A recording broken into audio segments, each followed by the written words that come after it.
Hi, my name is Jeff Orchard, and I'm a professor in computer science at the University of Waterloo, and I will be teaching you CS 770, also known as Computational Math 770, also known as Applied Math 740. So these three different grad courses, three different labels, all refer to the same course. So let me just give you a quick little rundown of how I plan to do this in the fall of 2023.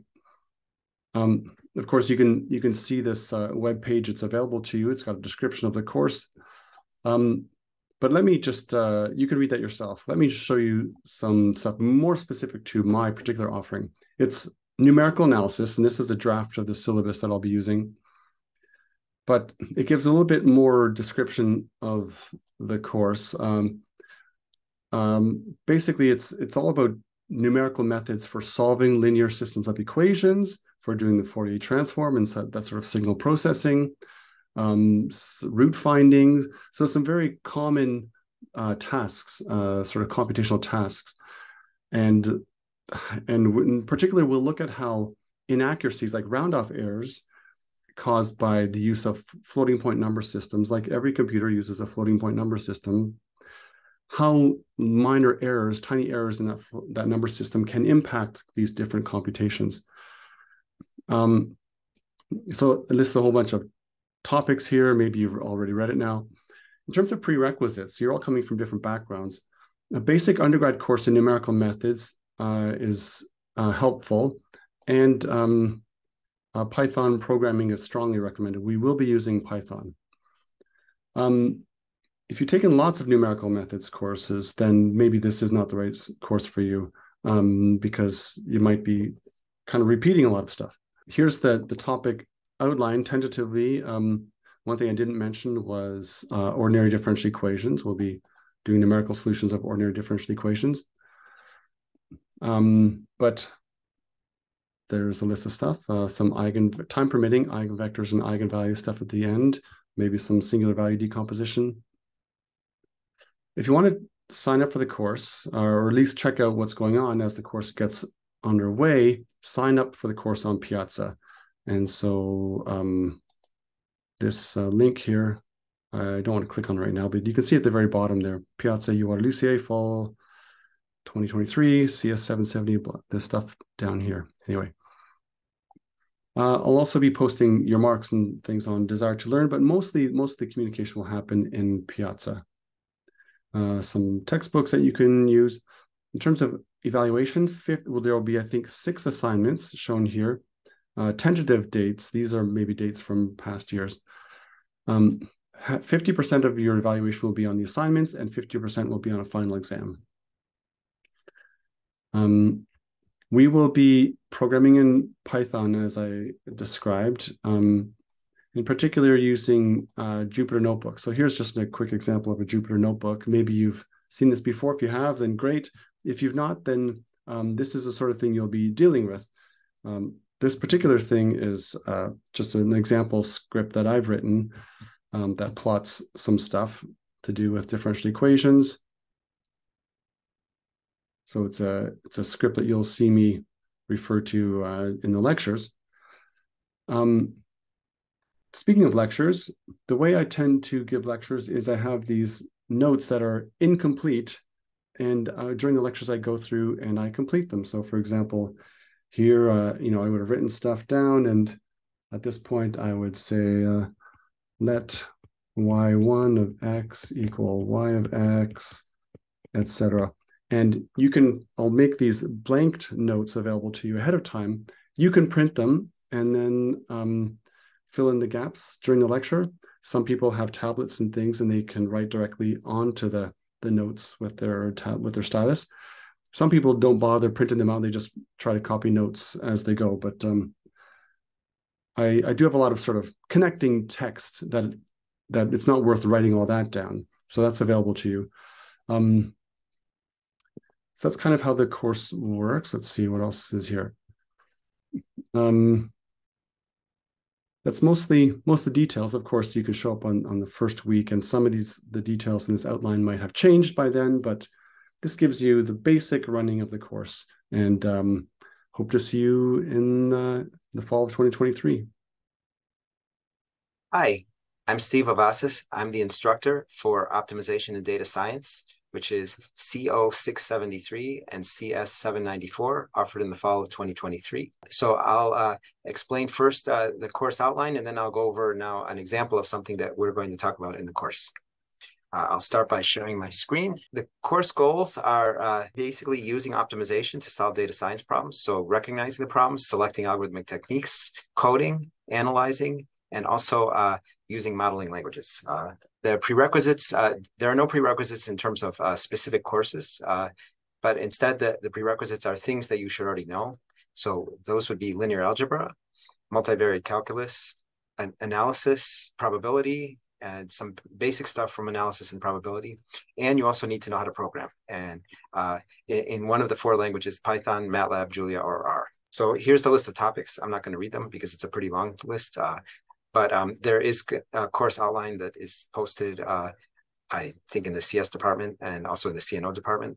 But I will mention that the topics include both optimization techniques and analysis and some applications in machine learning. There is a textbook for the course. I'm not going to follow the textbook extremely closely because I have a few things I want to talk about that aren't in it.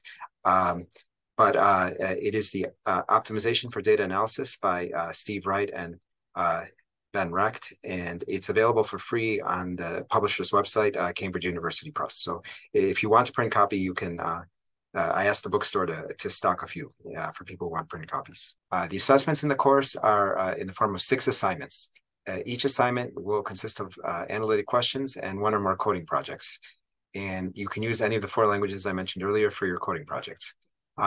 Projects 1 through 5 are each weighted 15%, and project 6 is weighted 25%.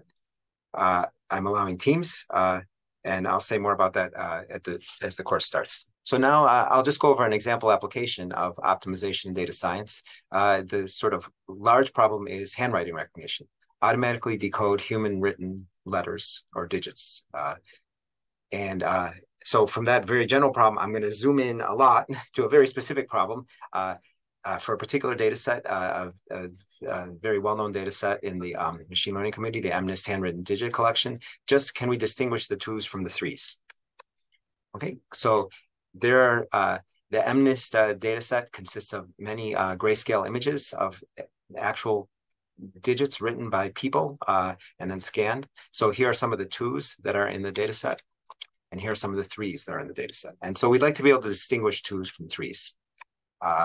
So that means we need to use features of the images. So each MNIST image is a 28 by 28. So that's 784 pixels total per image.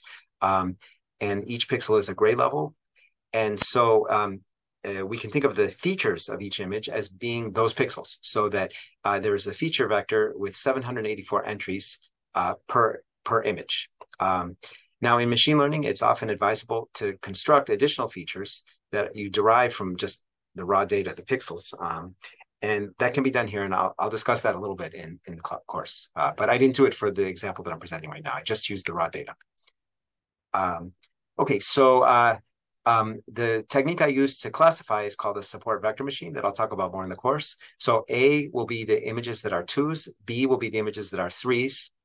XIs are the feature vectors. So those are vectors with 784 entries, and there's 1 for each image I in the set of A's and B's.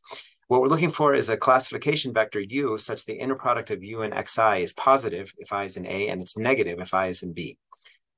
So for general data, there isn't always such a separating hyperplane. And so if there isn't one, we'd like to find a classification vector that minimizes the number of misclassifications. If you pose the problem precisely that way, then you get an NP-hard problem that's we don't have a good algorithm for. So instead, we settle for a convex relaxation that's called the soft margin support vector machine. And here's the support margin soft vector machine. It is an optimization problem. We're minimizing a sum of 2 terms. The first term is the norm of the classification vector U, and the second term is a sum of penalties. The constraints are that we want for the first data set, the inner product of U and Xi, not just to be positive, but actually to be greater than or equal to 1 up to a penalty. And for the ones in B, we want more strongly than the inner product to be negative. We want it to be less than or equal to -1, again, with the possibility of a penalty. And the penalties all have to be non-negative. And those TIs, the penalties, they allow for some data to be misclassified. And the parameter gamma trades off misclassifications against something called margin width that I don't have time to explain right now. Now, a good part of the course is optimization. So that was an optimization problem on the last slide. So how do we solve it? So if you use something called an interior point solver that I'll describe briefly in the course, that would take several minutes on the laptop, because I just tried it, for thousands of data items. That's how big the MNIST data set is, so thousands of images. But what if you have millions of images? And what if the images are bigger than 28 by 28? So you can't really do an interior point method in that case. So you switch to gradient descent-based methods. And this course covers several such methods. And it also covers quadratic programming, and it covers support vector machines and some other applications. Now I told you what's in the course, but you might just be curious, how well did my support vector machine do on the 2s and 3s in the MNIST data set? So if you want to measure how well a machine learning test did, or classification in particular, the sort of classical way to do that is that you set aside some of the data. You use the training data in the optimization model, but then you have some other data called the test data that wasn't part of the optimization, and you try the optimization model, the output of it, on the test data when you're all done. So how did the support vector machine work for the 2s and 3s? This is without tuning gamma. And there are also some other obvious things that I could have done, but I didn't, to make it work better. But even so, it worked quite well. You see that from the training class, there were 59, 58 2s, and it got 58, 84 of them right, and so on. So you see that both in the training and the test set, it had a pretty high percentage of success. And I could have done much better with some simple tuning that I didn't do. Okay, and just if you're wondering, like, what does a misclassified digit look like? So here's a 3 that was classified as a 2 by my model. And it's kind of a 3, but it's sort of kind of tilting, slightly misshapen 3. So that's it tends to make mistakes on the ones that are somehow tilted at a weird angle, or the parts that are close together. Anyway, so that's a summary of what's in the course and an example of some of the things I'll cover. So the topic in this course is rendering, and the rendering is used in many applications in the real world. For example, if you are working for a car company and you want to see how the new car looks like before you are making the real new car, it's possible to do so by using the techniques in rendering by simulating the appearance of the new car without actually making one. So what is the process of rendering? Well, the process of rendering is that you take input data such as light sources or shapes or materials and camera data as input, and then it's going to generate an image as a final output. And between them, there is a computation that's going on, and that's actually the process of rendering. And rendering in many cases can be either photorealistic or not. But in this course, we focus on the rendering based on computer simulation of the propagation of light, sometimes called physically based rendering. The reason why is that it's going to automatically produce photorealistic images, because what you see as images is the result of simulation of the real world light. And this topic involves many different topics, not only in computer science, but also in physics, mathematics, perception, and art. So I'm pretty sure that you can find a problem that fits your background knowledge already. So the goals in this course are as follows. First of all, I'd like you to develop familiarity with the range of techniques and tools in rendering to be able to catch up with the latest work in this field. And this is done through cooperative research work that I will talk about later. And last but not least, I want you to have fun and then find a topic that you want to work, continue working later in this course as well. So this course is about cooperative research, and what I meant is that we, a student and I, will identify problems together, solve the problem together, and also write the technical papers to summarize the result, all collaboratively. So we're gonna work on the same problems together as a group, and then this is following the model called super cooperation, originally suggested by Eric Domain. where the authorship is self-determined and anyone can contribute to anything at any time. So in ideal cases, we will be able to have a co-author paper written at the end of this course, and then that's going to be submitted to some venue in computer graphics. You might be wondering, is that possible? Because it's like finishing research work in one time. I would say it's yes, it's possible because we will work on the same problems cooperatively, and we're going to have many brains and eyes that we can utilize to accelerate the progress. Counter argument might be that there might be still some work left after the term, or maybe the problems are just too difficult. I can definitely help on this aspect so that we can ideally have something wrapped up within the term. And because this course is a little bit non-traditional, we will not be able to evaluate your performance just by, say, assignment or exams. So instead, we will also try something new, which is based on self-evaluations. So essentially, I want you to self-evaluate how active you've been participating to the project. For example, how much work have you done for the project? Is it 0 hour outside of class, or say 8 hours per week, which is a standard amount?